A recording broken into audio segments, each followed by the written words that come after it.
What's going on, Port fans? We're back from the Adelaide Oval, back with a review, and yeah, it's bittersweet, this one. This one's, I don't know how to feel. I think I kind of expected this. I think a lot of people did, because, yeah, I don't think we're cut out to be what we want to be, and I know that a lot of things out of today's game just really highlighted exactly what fails with our movement and our ball carry. But I think effort is the one thing that needs to be questioned out of all this. The Saints won by 17 points. They were a lot more polished. They took their moments, they took their chances, and this probably is one that got away from Port Adelaide. I think the momentum was there for us to run over the top of them, and we didn't utilise the ball.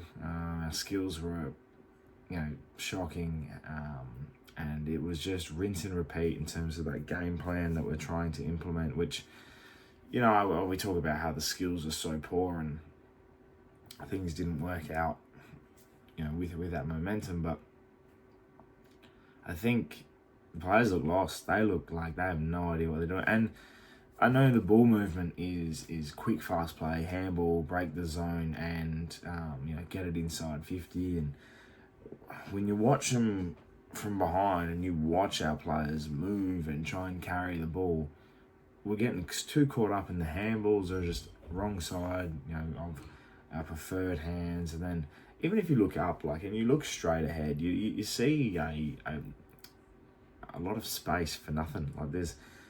Teams are well set up for it. And there was one play in the last quarter where it did work out, and Ollie Lord got on the end of it and kicked a goal. It was a beautiful set play, and it was one that was executed really, really well. And in those things, I look at it and I go, okay, there's an example. There's something you can sit there and go, right, this is what we kind of want to do.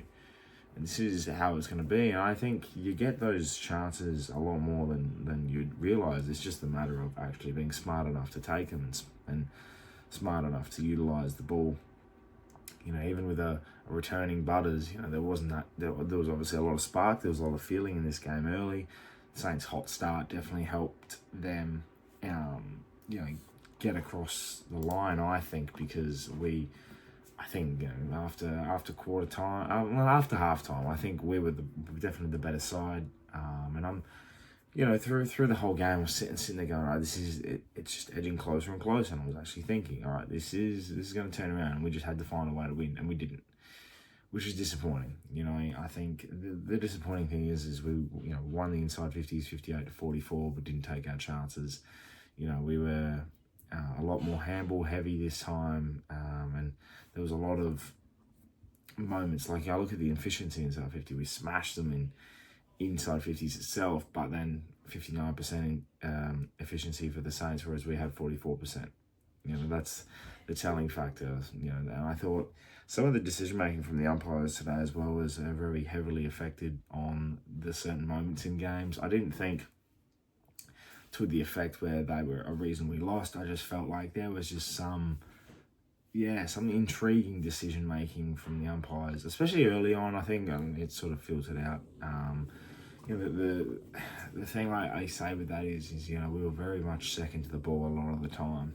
Even in the air, we were outworked, outbodied, which was a very big concern for me. And that was something I sit here and I kind of worry about that. There's no big bodies, and even in moments like when you got Jordan Sweet up against a young kid on the wing and he gets outbodied, that's really concerning.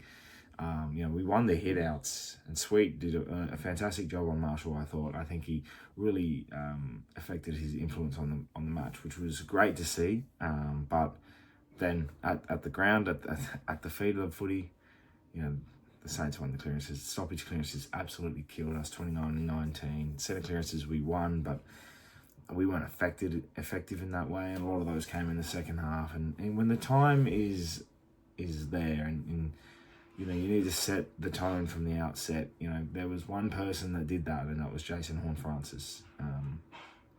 I really felt like his game today was that game that bounced him back from the ridiculous sort of shit he copped throughout the week. There was a bit out of form. Yeah, fine. Players have these slumps and these moments, and they find a way to get back. And today he kicked 3, and he was unbelievably good.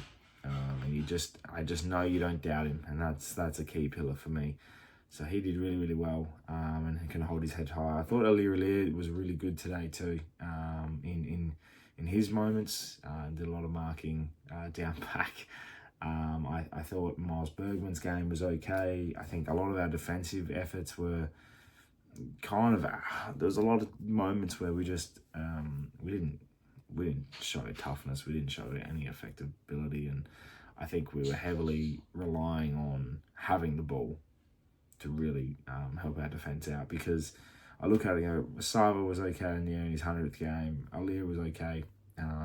Miles Bergman was good. Logan Evans got subbed out, and that bloke won't play next week. He definitely is having a second year syndrome, like no other.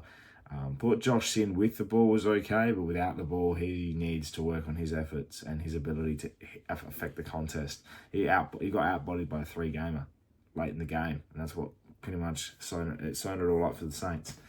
And like in even efforts, he's just jogging around inside defensive 50. I personally don't think he's cut out enough yet. I think he really needs to work on. I know he's got a lot to think about in terms of he's really working on locking himself in the side. But brother, let me tell you, you're not going to be in the side for long if I see efforts like there was moments in the games where he got danced around and was just not even treading water some of the time. So that was a bit disappointing. I think Connor Rosie again, just with the footy was okay, but without it, these are the differences that have been made. These games are decided predominantly when you don't have the footy because of your defensive structure, your pressure, your accountability, and there was none of that, I thought, especially early on. Later in the game, there was a bit of, we got into it and we were involved, and I think we felt the momentum, and the crowd were awesome today. I thought they would Port were never really out of it,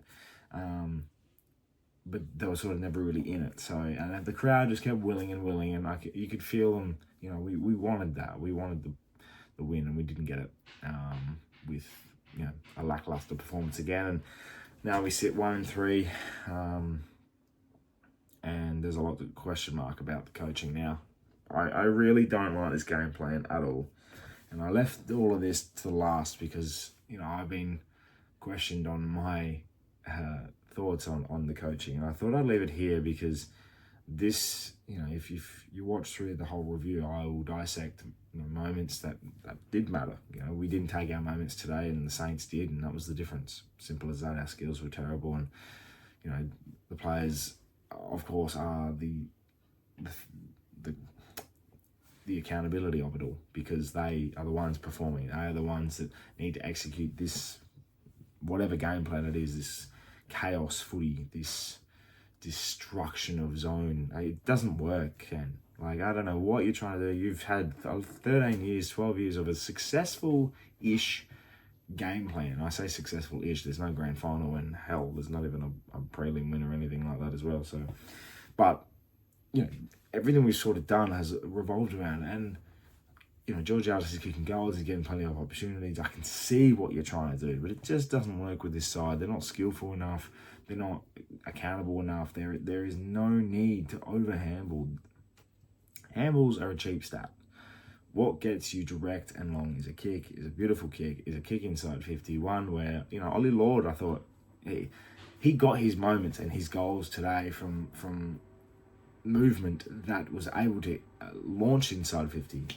We actually brought it back a tad to what it was with Charlie Dixon and putting it on his head or just giving him opportunity to put lead in front of it. And he was good. He took these moments, and he was a very, very a big presence up there. And I sit here and I'm just like, I don't understand. I don't want to go through 20 weeks of this. I can tell you now, we won't make finals. I'm writing us off.